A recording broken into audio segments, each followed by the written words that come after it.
Hey, what's up? It's Tony B from B102-9 and another Zoo Day here in the studio. We've got Noah, and tell me about this deadly creature. You wouldn't think it's deadly, but tell me about this deadly creature that you got here. Well, this is a marine toad. They're also called cane toads, and if you've ever heard of the infamous cane toads, this is one of them.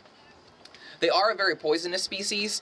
Now, you can find these in a lot of different places throughout the world. You can find them in Australia, you can find them in Florida, you can also find them on small tropical islands, different areas, but they're actually native to South America and rainforest areas. But they've been introduced to those different areas of the world to control a certain insect population called the cane beetle. Well, sometimes when people bring in non-native species to control a native species, it doesn't always work out the right way. So the one problem with these toads is that they're nocturnal.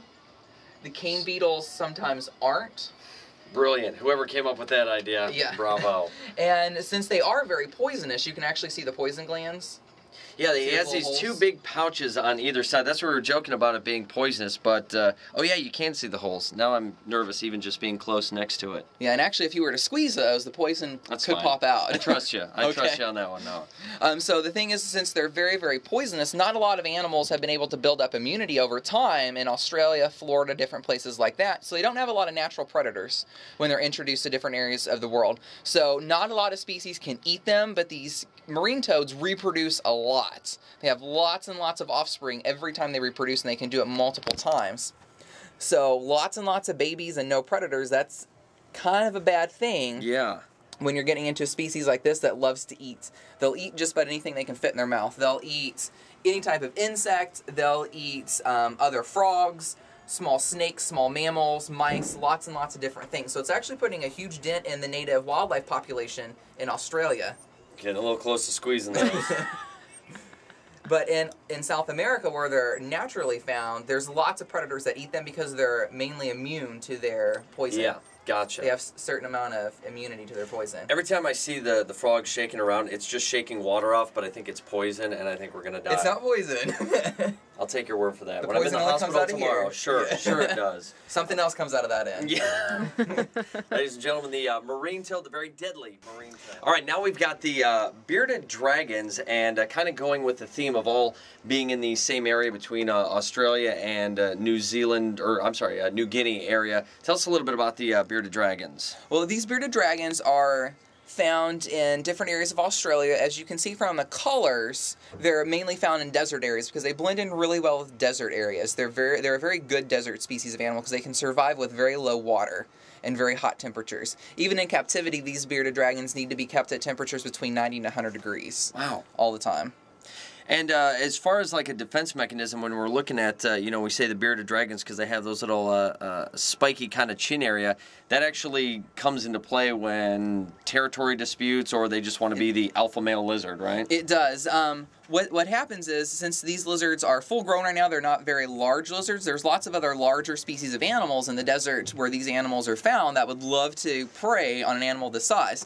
So what happens is, to make themselves look bigger and scarier, they'll puff up their chin, all the extra skin on their chin, and the scales will turn black. Wow. And it makes themselves look a lot bigger and a lot scarier than what they are. And what they'll do after they inflate their chin, they'll start to bob their head to scare their predator.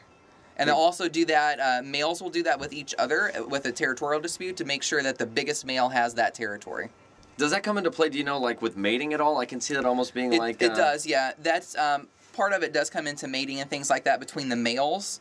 So they'll compete with each other to get as many females as they can. Like, check it out. I can make my puffed up chin bigger than yours. Very cool.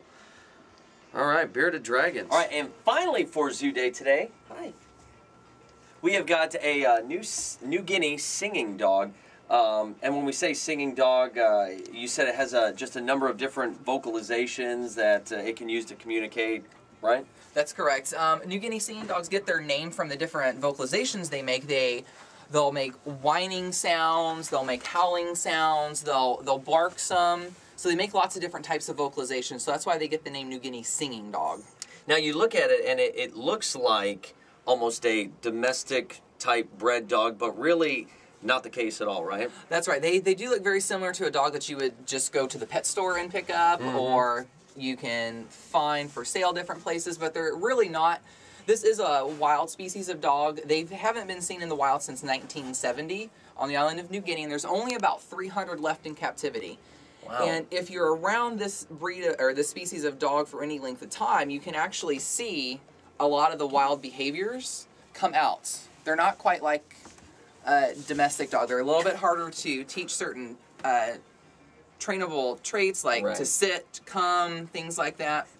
They're also not, if they get away from you, they're also probably not going to come back if you call their name. Yeah, once they're gone, basically. Yeah, and they do have that hunting instinct still in them as well. And this is one of the animals that you'll be able to see at the Wallaby exhibit, is that correct? Yes, this animal is part of the Australia exhibit. We have 2 New Guinea singing dogs, her and her brother, and they'll both be on exhibit during the day that you can come in and see. April 24th, zoo opening up. If you want any more info, you can always log online to B102-9.com. Thanks, Noah. We'll see you next week for another Zoo Day. Yeah, sounds great. Thanks.